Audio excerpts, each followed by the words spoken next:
Assalamualaikum, halo anak-anak pintar. Bagaimana kabarnya hari ini? Alhamdulillah, luar biasa, Allahu Akbar.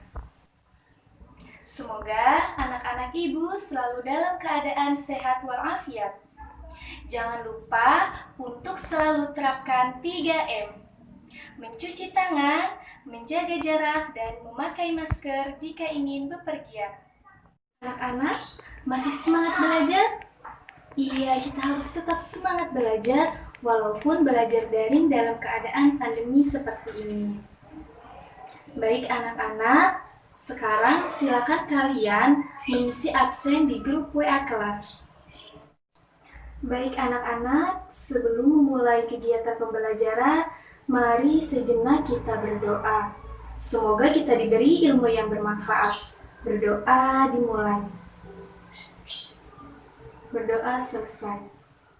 Anak-anak, hari ini kita akan belajar tema 3, peduli terhadap makhluk hidup, subtema 2, keberagaman makhluk hidup di lingkunganku, pembelajaran ketiga, dengan muatan terpadu IPA dan Bahasa Indonesia.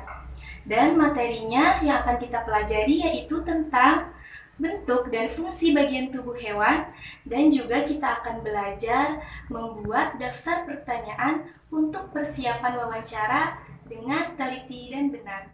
Tujuan pembelajaran kita kali ini yaitu setelah mengamati video pembelajaran, diharapkan anak-anak dapat yang pertama dapat menuliskan bentuk dan fungsi bagian-bagian tubuh hewan secara teliti dan benar.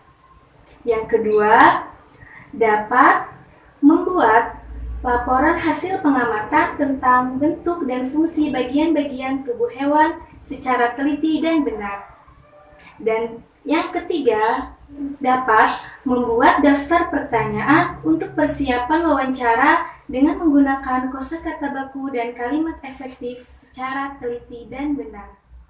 Tahukah anak-anak, bentuk bagian tubuh hewan memiliki fungsinya masing-masing. Seperti mata hewan, mata berfungsi untuk melihat benda-benda di sekitarnya. Contoh lain seperti paruh pada burung. Paruh berfungsi untuk mematuk atau mengambil makanan.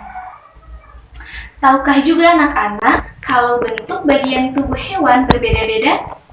Ya, bentuk bagian tubuh hewan berbeda-beda disesuaikan dengan jenis makanan dan tempat hidupnya. Contohnya seperti bentuk paruh burung yang pendek dan sedikit lancip.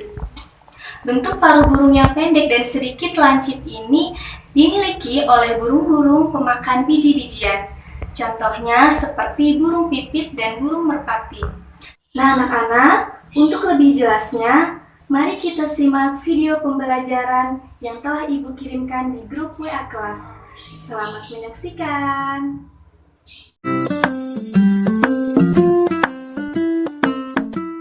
Anak-anak, pada pertemuan kali ini kita akan belajar bagian-bagian tubuh hewan dan fungsinya.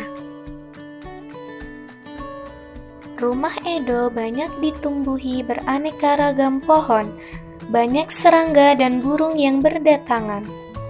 Suatu hari, ketika Edo sedang asyik melihat burung-burung tersebut, tiba-tiba Edo dikagetkan oleh suara seekor burung yang terjatuh tidak jauh dari pohon. Edo menghampirinya. Ternyata burung itu adalah burung merpati yang mengalami luka pada sayapnya. Edo menduga burung merpati itu terkena tembakan pemburu. Edo merawatnya dengan penuh kasih sayang. Sambil merawat, Edo mengamati bagian-bagian tubuh burung yang terluka. Sekarang, mari kita bantu Edo untuk mengidentifikasi bagian-bagian tubuh merpati beserta fungsinya.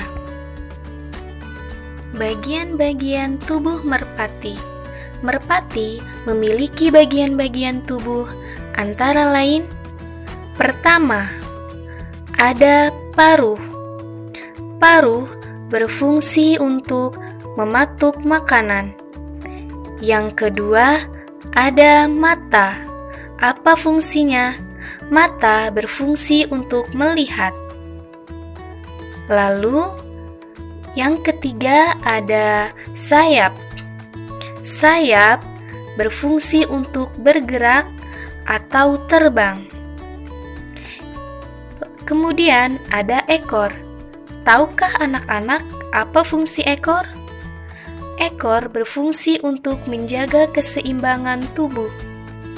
Yang terakhir ada kaki atau cakar. Kaki atau cakar ini berfungsi untuk berjalan saat di tanah dan bertengger saat berada di pohon. Anak-anak pintar, meskipun tubuh hewan berbeda-beda, secara umum tubuh hewan terdiri atas bagian kepala, badan yang meliputi dada atau perut, serta kaki. Ada juga hewan yang memiliki bagian tubuh berupa sayap, ekor, dan sirip. Tubuh hewan juga dilengkapi dengan indera seperti hidung, mata, telinga, dan kulit. Tahukah anak-anak, setiap bagian tubuh hewan memiliki fungsi berbeda. Secara umum, fungsi bagian-bagian tubuh hewan itu adalah sebagai berikut. Mata berfungsi untuk melihat, hidung untuk bernafas, kaki untuk berjalan, melompat, bertengger, mencengkram, dan menangkap mangsanya, telinga untuk mendengar, perut untuk mencerna makanan, sayap untuk terbang, sirip untuk berenang, dan ekor untuk menjaga keseimbangan tubuh. Tahukah anak-anak kalau bentuk bagian-bagian tubuh hewan itu berbeda-beda? Bentuk bagian-bagian tubuh hewan disesuaikan dengan makanan serta tempat hidupnya. Berikut ini adalah beberapa bentuk paruh burung dan unggas. Pertama, ada bentuk paruh burung yang bentuknya kokoh dan melengkung ke bawah. Bentuk paruh ini dimiliki oleh burung-burung pemakan daging seperti burung elang dan raja wali. Selanjutnya, ada paruh burung yang pendek dan sedikit lancip. Paruh ini dimiliki oleh burung pemakan biji-bijian seperti burung pipit dan merpati. Berikutnya, ada paruh burung yang bentuknya panjang dan lancip.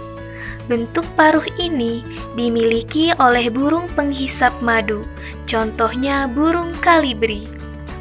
Dan yang terakhir, ada paruh burung yang agak sedikit panjang dan lebar.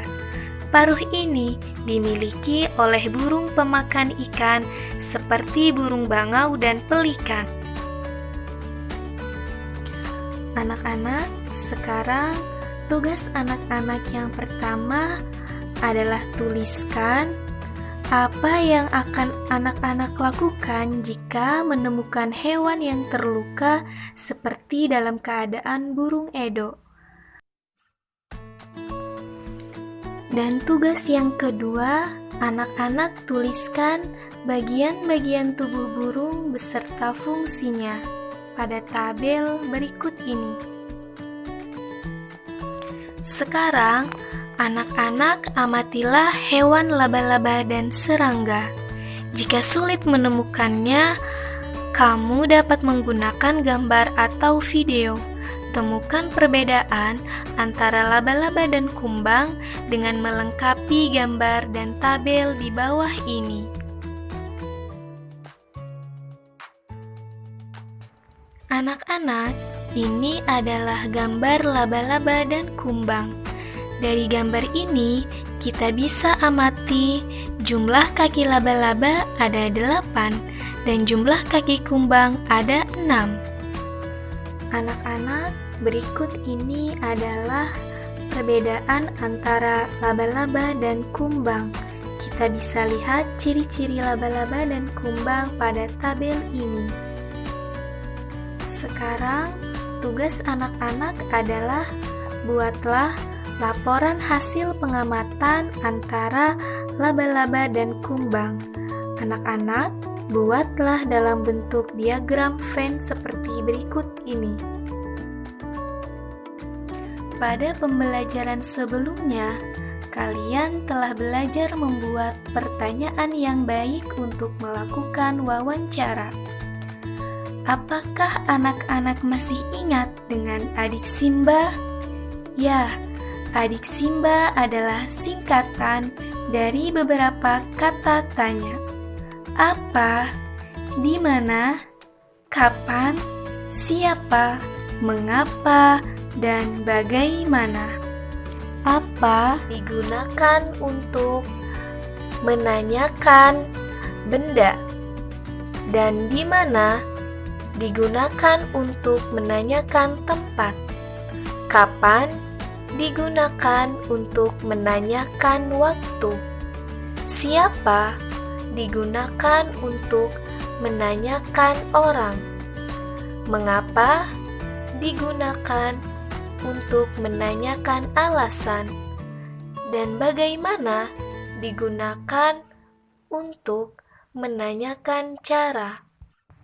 Kemarin kita sudah pelajari bahwa pertanyaan yang baik adalah pertanyaan yang diawali dengan kata tanya.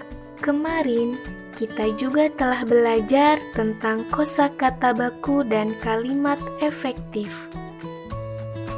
Sekarang, tugas anak-anak yang terakhir adalah buatlah daftar pertanyaan tentang bagian-bagian hewan serta fungsinya.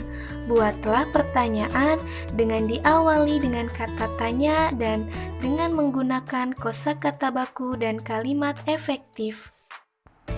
Nah, anak-anak, itulah tadi materi pada pembelajaran kali ini. Tetap semangat belajar ya. Nah, anak-anak, tadi kalian sudah menyimak video pembelajaran yang Ibu berikan. Bagaimana anak-anak? Apakah ada yang ingin ditanyakan mengenai materi yang ada dalam video tadi? Jika ada materi yang belum dipahami, silakan anak-anak tanyakan di grup WA untuk kita diskusikan bersama. Anak-anak, tadi dalam video ada beberapa tugas yang harus anak-anak kerjakan. Tugas yang pertama, anak-anak diminta untuk menuliskan tindakan apa yang anak-anak lakukan jika anak-anak melihat burung yang terluka seperti yang ada dalam video tadi.